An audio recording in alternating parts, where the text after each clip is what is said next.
In the one and only image that exists of St. Germain, it says that he is a celebrated or famous alchemist. However, some historians claim that he was not an alchemist at all. Today, in Chapter 5 of this 12-part series, we are looking at what is written about St. Germain in connection to alchemy. But before we get started, I've left a small message written in cipher here. And for a little hint how to solve that, turn to page 291 of Gustavo Seleni's cryptography. And while you're here, take a quick look at the frontispiece, which seems to be talking about Shakespeare. All right, let's get started with today's video.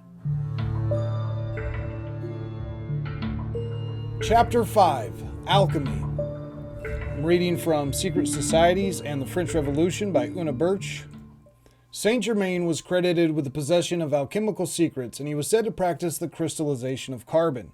Madame de Ussé, who was as credulous as most of the court ladies of that day, tells how Louis XV showed the Count a large diamond with a flaw, remarking that it would be worth double if it were flawless. The alchemist promptly offered in 4 weeks' time to make it so and begged that a jeweler might be summoned to act as a judge in the matter. At the appointed time, the jeweler, who had valued the diamond at 6,000 francs in the first instance, offered the king 10,000 francs for the improved stone. Because of the flaw in the diamond, it was only valued at 6,000 livres, which is about $175,000 today. And without the flaw, it would be valued at 10,000 livres, which is closer to $300,000.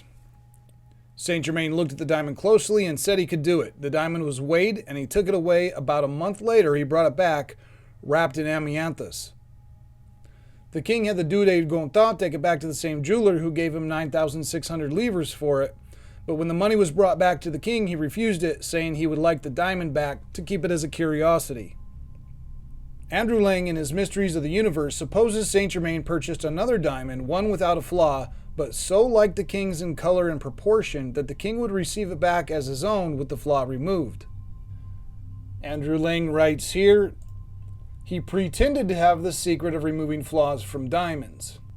Recounts the story and says probably it was not the original stone, but another cut in the same fashion, St. Germain sacrificing 3,000 to 4,000 francs for his practical joke.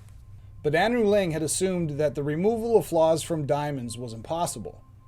But in 1980, improving the color of a diamond has been practiced for some considerable years. The technique today is to take a badly colored stone and turn it into a rare fancy color by iridation. This is bombarding the stone with electrons or neutrons. Flawed diamonds can be improved if the flaw was accessible via a hairline crack in the stone by boiling it in strong acids. This technique is still used today to remove oxidation impurities. These are usually streaks of red, yellow, or orange, which could be removed or reduced by acids. Electrons and neutrons were not known in the 18th century, but acids were. Acids or mordants, including vitriol, were extensively used in dyeing, and St. Germain was a dyer. There is no reason why he should have not thought of using acids to eat out impurities causing the discolorations known as flaws in diamonds. It would hardly have taken him a month, but he may have taken the diamond to the kitchens the king had made available to him in the Château de Chambord to do the boiling in acid. Everyone seemed to be convinced by ocular demonstration of the truth of St. Germain's presentations, and when Quincy dared to call him a quack, he was severely reprimanded by the king. Whatever we may think today of St. Germain's claims to be an alchemist, we cannot doubt that he was a working chemist.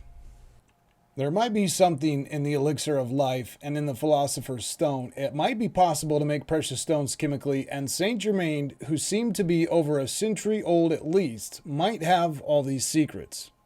Where did all his wealth in precious stones come from, people asked, unless from some mysterious knowledge or some equally mysterious and illustrious birth? Madame de Trousseau was anxious to meet St. Germain, and he arranged to come to her house for supper one evening. They chanced to make mention of the philosopher's stone, and the Comte curtly observed that most people who were in pursuit of that were astonishingly illogical, inasmuch as they employed no agent but fire, forgetting that fire breaks up and decomposes, that consequently it was mere folly to depend upon it for building up of new composition. He dwelt much upon this, and finally led the conversation back to more general topics.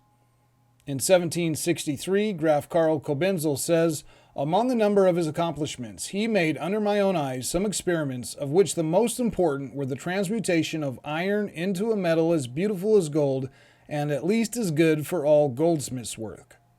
It was at the end of the 19th century that the legend of St. Germain grew so inordinately, by reason of his knowledge, of the integrity of his life, of his wealth, and of the mystery which surrounded him, he might reasonably have been taken for an heir of the first Rosicrucians, for a possessor of the Philosopher's Stone.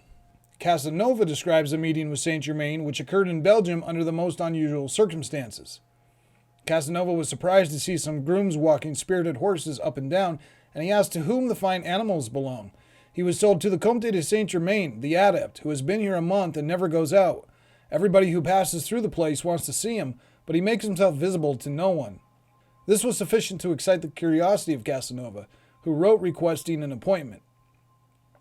He received the following answer: "The gravity of my occupation compels me to exclude everyone, but in your case I will make an exception. Come whenever you like and you will be shown in. You need not mention my name nor your own. I do not ask you to share my repast, for my food is not suitable to others, to you least of all, if your appetite is what it used to be." I guess Casanova had quite the appetite. Casanova writes, "He then showed me his magistrum, which he called a thoeter. It was a white liquid contained in a well-stopped phial. He told me that this liquid was the universal spirit of nature, and that if the wax stopper was pricked even so lightly, the whole contents would disappear. I begged him to make the experiment.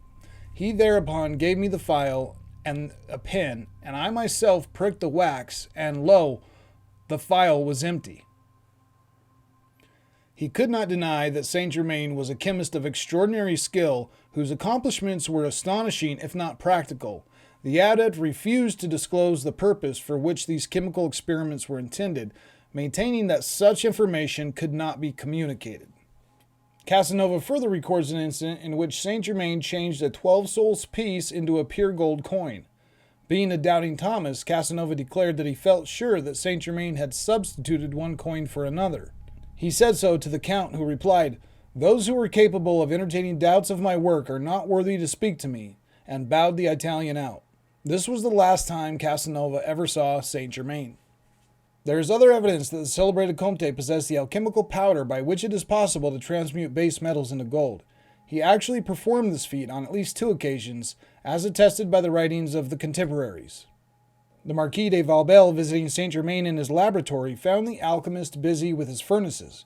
He asked the Marquis for a silver 6-franc piece, and covering it with a black substance, exposed it to the heat of a small flame or furnace. Walpole saw the coin change color until it turned to a bright red. Some minutes after, when it had cooled a little, the adept took it out of the cooling vessel and returned it to the Marquis. The piece was no longer of silver, but of the purest gold. The transmutation had been complete. The Comtesse d'Admire had possession of this coin until 1786, when it was stolen from her secretary. There are too many authentic cases of metallic transmutation to condemn St. Germain as a charlatan for such a feat. The Leopold Hoffmann medal, still in the possession of that family, is the most outstanding example of the transmutation of metals ever recorded. 2/3 of this metal was transmutated into gold by the monk Wenzel Seiler, leaving the balance silver, which was in its original state.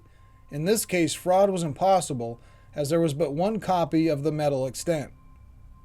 Jean Overton Fuller says, "St. Germain's mood was never one of settled vanity, and it is difficult to imagine him styling himself as an alchemist. He was a chemist. That does not mean that he was not interested in the mysterious and spiritual side of things, but his mind was not medieval." However, Bruno von Hellen, writing in 1760 to Frederic the Great, says, "The Comte has entered into intimate counsel with the King and the Marquis de Pompadour, and I've been assured that all ministers pay him court, not only as being a favorite of the King, their master, but even taking advice from him. It is difficult to make out what has brought him into such a high degree of favor, but it looks to all appearances as though he must have made the King and the favorite believe he could present them with the Philosopher's Stone." Now, Jean Overton Fuller says that we can dismiss the notion that St. Germain was offering them a Philosopher's Stone. He was not an alchemist. Now, I really love this book, and the research that Jean Overton Fuller did But on this part, she's just wrong. There's plenty of evidence that Saint Germain was an alchemist. Additionally, alchemy is two different sciences in one: alchemy of the soul with the alchemy of metals. Now, topics like alchemy of the soul and esotericism were highly forbidden and could get you killed, and that's why the Rosicrucians hid it in their writings about alchemy of base metals. And so from my historical research, it was the Rosicrucians who kind of merged the two alchemies into one, alchemy of the soul with the alchemy of metals. And it's apparent in their writings when you see images like this one, where we have the spine with the two snakes going up it. This is clearly a yogic depiction of the Ida and the Pingala, which historically this is called yoga, not alchemy. But of course you have the Ida and the Pingala with the wings. Here's another one similar, the spiraling snake. It's not 3.5 spirals here, but of course the snake which has the bowl on top and the wings. So if Saint Germain wasn't one type of alchemist, he was the other. And he was supposed to have been the leading adept of the coveted secret group of alchemical philosophers, if not their grand master. And in addition, he was an alchemical adept who possessed the secret of everlasting youth that enabled him to live on long after his contemporaries, who believed him to be dead, and he disappeared. He traveled continually and had no landed property or inheritance, and his origin and family name were unknown. The source of his boundless wealth, in spite of his being without income and received nothing from banks, was a mystery to all, leading to the belief that he was an alchemist. Saint Germain's fame as an alchemist, which was believed to be the secret of his remarkable and apparently inexhaustible wealth, while without any apparent source of income. So that's one thing that made people believe that he could transmute base metal into gold or even create diamonds, was his incredible wealth.